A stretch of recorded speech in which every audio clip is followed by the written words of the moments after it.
Πεπιτό, πάμε μαζί βόλτα. Έλα.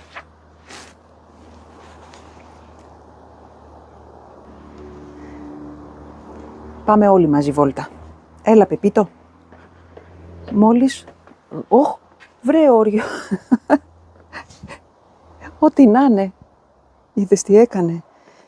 Βρε όριο. Ωχ, έλα από εδώ. Πόσες φορές έχω κοντέψει να φάω χύμα. Έκφραση, τρώω χύμα. Ξέρεις τι σημαίνει. Πέφτω κάτω, μπουρδουκλώνομαι. Και ο Πεπίτο μια ζωή μπαίνει στα πόδια μου, να τον έχω τώρα. Πάμε βόλτα, έλα, θα κάνουμε μαζί την έκφραση της ημέρας. Ναι!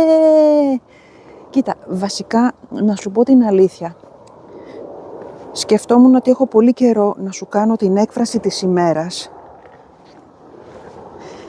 Αλλά σήμερα έχω να σου πω 7 καταπληκτικές εκφράσεις γύρω από ένα στοιχείο που ξέρεις και εσύ και εγώ και το οποίο είναι βασικό στη ζωή μας. Οπότε, αντί για την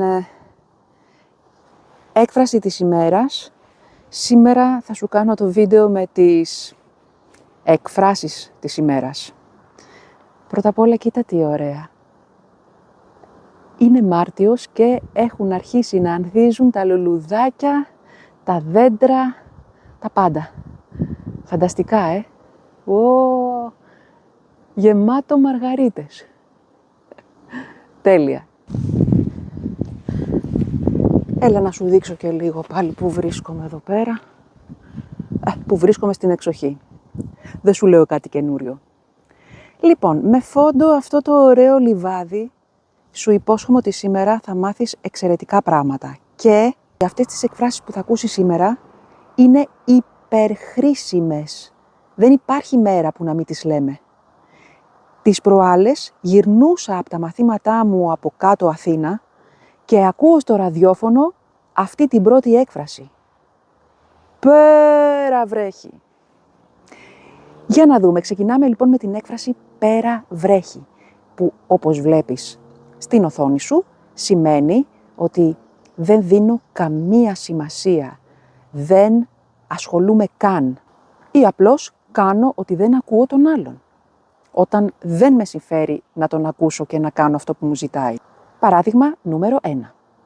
Του έχω πει 100 φορές να φτιάξει την πρίζα και εκείνος πέρα βρέχει. Καταλαβαίνεις ήδη ποιο είναι το στοιχείο που θα μας απασχολήσει. Βρέχει. Όταν βρέχει, τι πέφτει, θα μου πεις στο τέλος τα σχόλια. Κοίτα τι έπαθα. Ξέχασα να σου πω το δεύτερο παράδειγμα. Για κάθε έκφραση έχω 2 παραδείγματα. Και αξίζει να τα μελετήσεις, γιατί ό,τι σου προτείνω σε αυτό το βίντεο δεν είναι ούτε δημιούργημα της AI, ούτε του ChatGPT, ούτε κανενός. Είμαι η ίδια η δημιουργός, γιατί προσπαθώ να σου δίνω πραγματικές προτάσεις που λέμε σήμερα στην Ελλάδα οι φυσικοί ομιλητές. Οπότε με φόντο τον Πεπίτο και το Βελέτζα σου λέω το δεύτερο παράδειγμα με την έκφραση πέρα βρέχει. Οι πολίτες καλούν επανειλημμένως τον Δήμο για επικίνδυνη λακκούβα σε εθνική οδό, αλλά εκείνος πέρα βρέχει. Που σημαίνει ότι οι πολίτες καλούν στο τηλέφωνο τον Δήμο, που είναι μια δημόσια υπηρεσία, για να τον ειδοποιήσουν ότι υπάρχει μια λακκούβα σε εθνική οδό, αλλά εκείνος τους αγνοεί και δεν κάνει τίποτα για να διορθώσει το πρόβλημα. Πόσο κλασικό και εικονογραφημένο στην Ελλάδα. Πάμε έκφραση νούμερο 2. Τα κάνω θάλασσα. Παιδιά, τα έκανα θάλασσα. Που σημαίνει ότι τα έκανα χάλια, τα μπέρδεψα όλα. Τα έκανα μαντάρα, λέμε εναλλακτικά. Για να δούμε παραδείγματα. Πρώτο παράδειγμα. Άλλο mail της είπα να στείλει και άλλο έστειλε. Τα έκανε θάλασσα. Πες μου, αν σου έχει συμβεί ποτέ αυτό στη δουλειά. Δεύτερο παράδειγμα. Πήγε να φτιάξει μόνος του το καζανάκι και το χάλασε τελείως. Κάποιον μου θυμίζει αυτό. Θάλασσα τα έκανε πάλι. Καταλαβαίνεις ποιο είναι το βασικό στοιχείο. Ήδη αρχίζεις να καταλαβαίνεις μόνο και μόνο από τις δύο αυτές πρώτες εκφράσεις. Πολύ σημαντική. Αυτή ειδικά τη λέμε και κάθε μέρα όταν κάτι δεν το κάνουμε σωστά, τα έκανα θάλασσα. Πάμε να δούμε την επόμενη έκφραση. Ρίχνω κάποιον στα βαθιά ή μπαίνω στα βαθιά. Ρίχνω κάποιον στα βαθιά σημαίνει τον βάζω στα δύσκολα. Τον βάζω σε δύσκολη κατάσταση. Και το βαθιά εννοείται πάει με τη λέξη νερά. Τον έριξα στα βαθιά νερά εννοούμε. Δηλαδή όπως στα βαθιά στη θάλασσα. Καταλαβαίνεις. Πάμε όμως με τα παραδείγματα να το καταλάβεις καλύτερα. Πρώτη μέρα στη δουλειά και ανέλαβε με το καλημέρα σημαντικές ευθύνες. Τον έριξαν κατευθείαν στα βαθιά. Δεύτερο παράδειγμα. Παντρεύτηκε στα 25 της και στα 26 έκανε δίδυμα. Μπήκε κατευθείαν στα βαθιά. Δηλαδή στα δύσκολα. Οικογένεια, παιδιά, ανατροφή κλπ. Είμαι σχεδόν βέβαιη ότι κάτι αντίστοιχο έχεις και στη γλώσσα σου. Γράψε μου στα σχόλια αν όντως έχεις μια αντίστοιχη έκφραση «ρίχνω κάποιον στα βαθιά». Πάμε στην επόμενη έκφραση και ας γυρίσουμε από εδώ.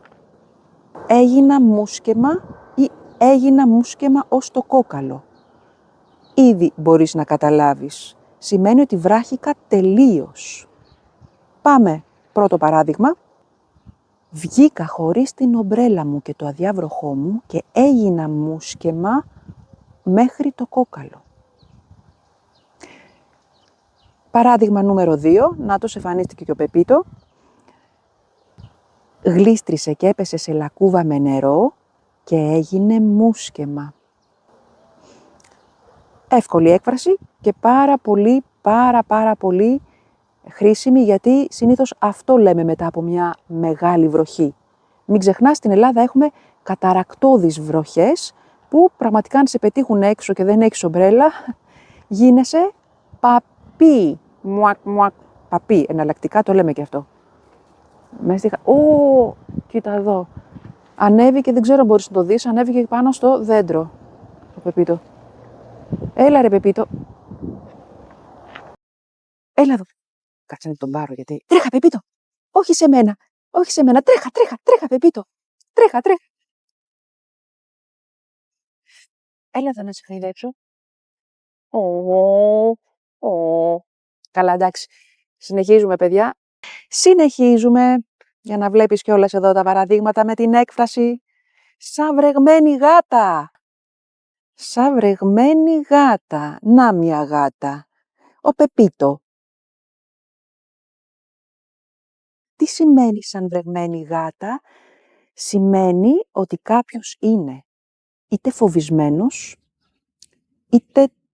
φοβισμένος, τρομαγμένος, είτε ταπεινωμένος γιατί κάτι του συνέβη που τον έβαλε σε μια τέτοια κατάσταση. Πάμε στα παραδείγματα για να το καταλάβεις ακόμα πιο πολύ. Πρώτο παράδειγμα. Πήγε με σκοπό να περάσει το δικό του και γύρισε σαν βρεγμένη γάτα.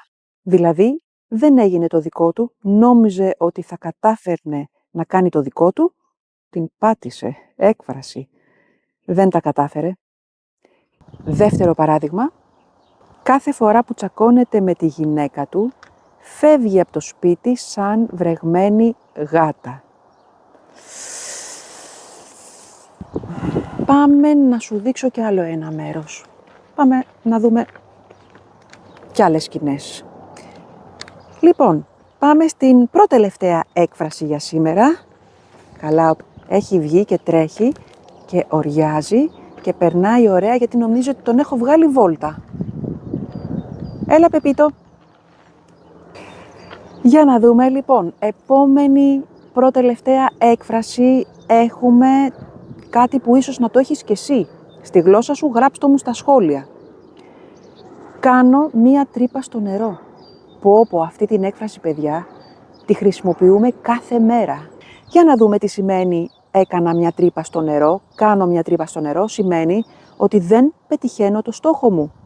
Κάνω έναν άδικο κόπο για κάτι το οποίο δεν μου φέρνει τίποτα, κανένα αποτέλεσμα. Πάμε να δούμε παραδείγματα. Πρώτο παράδειγμα, εφορία. Πήγα στην εφορία μπας και τακτοποιήσω το πρόβλημά μου. Μπας και σημαίνει μήπως τακτοποιήσω το πρόβλημά μου, αλλά έκανα μία τρύπα στο νερό. Δεν κατάφερα να κάνω τίποτα δηλαδή. Δεύτερο παράδειγμα, άμα πας πάλι αδιάβαστος στις εξετάσεις, μια τρύπα στο νερό θα κάνεις. Δηλαδή δεν θα επιτύχεις, θα αποτύχεις. Πάλι δεν θα περάσεις τις εξετάσεις σου. Πάμε και την τελευταία μας έκφραση για σήμερα. Γιατί είμαι και σε αυτή σχεδόν βέβαιη ότι την έχεις στη δική σου γλώσσα? Για πες μου, εσύ πνίγεσαι σε μία κουταλιά νερό όπως καμιά φορά μου συμβαίνει και εμένα? Πνίγομαι σε μια κουταλιά νερό. Κοίτα τι ωραία εδώ, βλέπεις και πίσω θέα. Πάμε για από εδώ να δεις.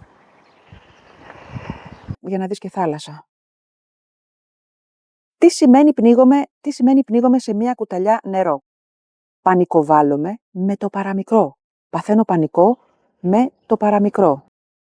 Γυρνάμε και λέμε παράδειγμα νούμερο 1. Έλα, δεν είναι δύσκολο αυτό που σου ζητάω. Μην πνίγεσαι σε μία κουταλιά νερό. Δηλαδή, μην δυσκολεύεσαι τόσο με κάτι το τόσο απλό.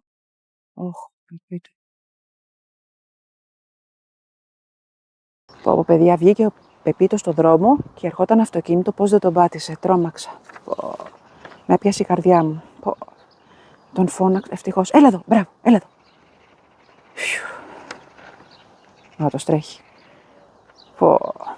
Θα ένιωθα και ευθύνη κιόλας γι' αυτό. Είδες πώς μπορούμε να πάρουμε στο λαιμό μας έκφραση. Παίρνω στο λαιμό μου κάποιον. Να φέρουμε πρόβλημα σε κάποιον, χωρίς να το θέλουμε. Λοιπόν, παράδειγμα νούμερο 2. Της έσβησε η μηχανή στο φανάρι και αμέσως την έπιασε πανικός. Μα αυτό το κορίτσι πνίγεται σε μια κουταλιά νερό. Σιγά, δεν είναι τίποτα. Με ψυχραιμία, ξαναπροσπαθείς, ξαναβάζεις μπρος και πολλές φορές ανάβει η μηχανή και παίρνει μπρος. Πολύ ωραία. Αυτές ήταν λοιπόν οι εκφράσεις της ημέρας. Μη διστάζεις να τις χρησιμοποιείς, γιατί είναι πραγματικά η κατάλληλη συνταγή για να μιλάς σαν φυσικός ομιλητής των ελληνικών, και γιατί κιόλας αν ζεις εδώ ή όταν έρθεις στην Ελλάδα θα τις ακούσεις, σε διαβεβαιώ, και αμέσως θα τις αναγνωρίσεις. Και τώρα πες μου, ποιο είναι το βασικό στοιχείο που μάλιστα κάθε μέρα χρειαζόμαστε για να ζήσουμε? Το βασικό στοιχείο που αντιπροσωπεύεται από αυτές τις εκφράσεις, που ουσιαστικά υπάρχει μέσα σε αυτές τις εκφράσεις. Σε βοηθάω. Κάτι αντίστοιχο σου είχα πει και σε αυτό το βίντεο περί ανέμων και υδάτων, σε αυτή την έκφραση περί ανέμων και υδάτων, οπότε γράψε μου στα σχόλια. Αυτά για σήμερα, θα σε δω την επόμενη φορά, τη γνωστή ώρα και γνωστή μέρα. Να είσαι καλά.